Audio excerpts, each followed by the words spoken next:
So here we are. We're doing the brakes on the LR4. As you can see, it's pretty messy under here. The vehicle does go off-road an awful lot, and you're now starting to see signs of that on the bodywork, and areas there where the gas struts, I should say the air struts, are starting to corrode. You can see some corrosion while I'm in here around the bottom of the air struts here. Other than that, though, the bags actually look fairly good underneath.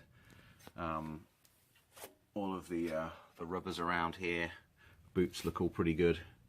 Some tips and tricks when you're doing this.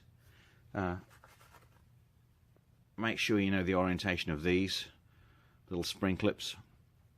On the American version of the LR4, there is no brake pad wear sensor on the right hand side. So on the passenger side, there is no wear sensor on the passenger side there. If I come down here, the trick I'm using, you don't need a fancy brake caliper. Squeeze, just take the cap off the brake fluid, give them a good squeeze there. I used an old pad, so see that there's an old pad in there, and I've just simply taken my time and used my my woodworking clamps, and then I usually cable tie the things together and just hook them over so they can swing around. There's no pressure on the cables here, and it's just hooked over the top of that the bolt there for the upper control arm. So all in all, just if you are doing this job, you'll only find the brake pad wear sensor on the driver's side. And just be careful of the orientation of your pads. Notice there's a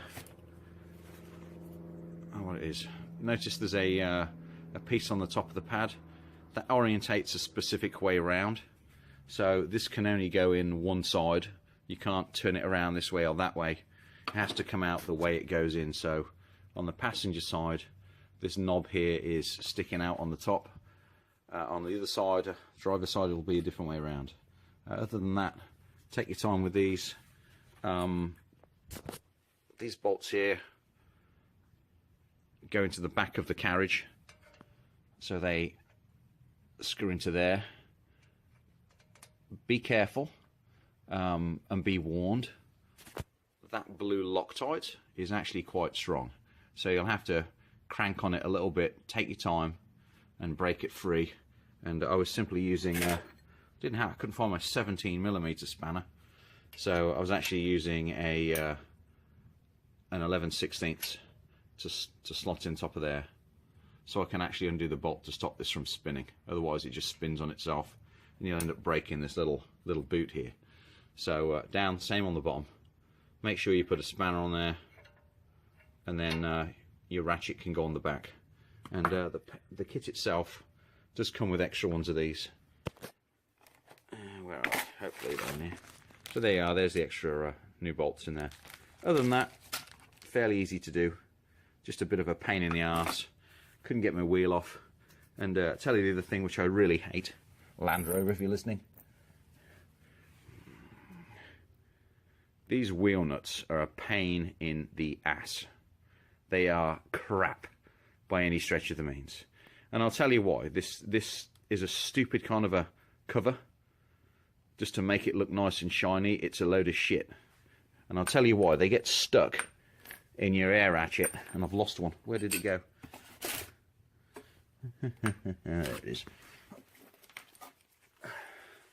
So it will get stuck in your air ratchet. Your air ratchet will chew it up, and then you have to try and punch it out of your air ratchet by holding it in a vise. Well, what happens is you inevitably punch a hole in the top of the frickin' cover, and then you realise it's hollow.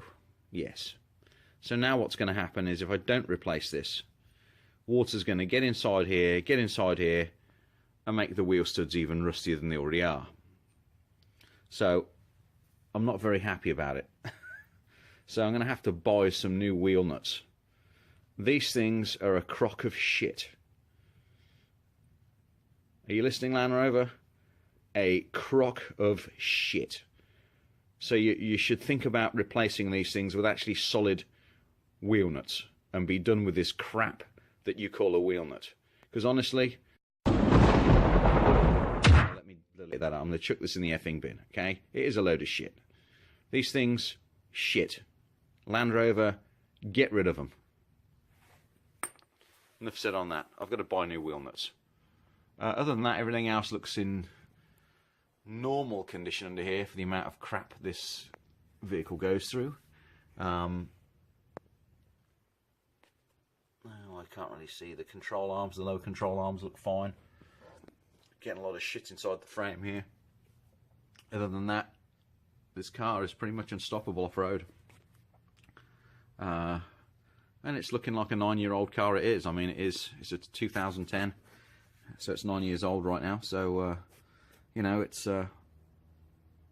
is what it is, I'm afraid. It's 9 years old and it goes off-road a lot, so it's going to get a lot of use. Yeah, look at that. Got some leaves sticking out from the inner liner here. That is actually another pet peeve of mine because of the way the body works on this. Leaves from the top here can fall down and get inside this. Come out on you. 2 kayaks are away for the winter. Other than that, gonna have a quick look around on this side. There's my junk.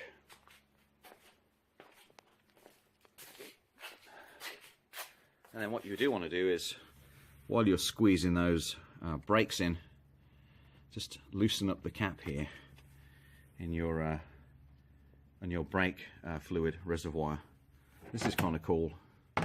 This is actually, for those of you that don't know, this is where the master cylinder and the hydraulics are, as well as one of the computers for the air module. But this whole tray is kind of cool. You can actually fit a second battery in here fairly easily, with a little bit of work and moving some things around a little bit. Other than that, over and out.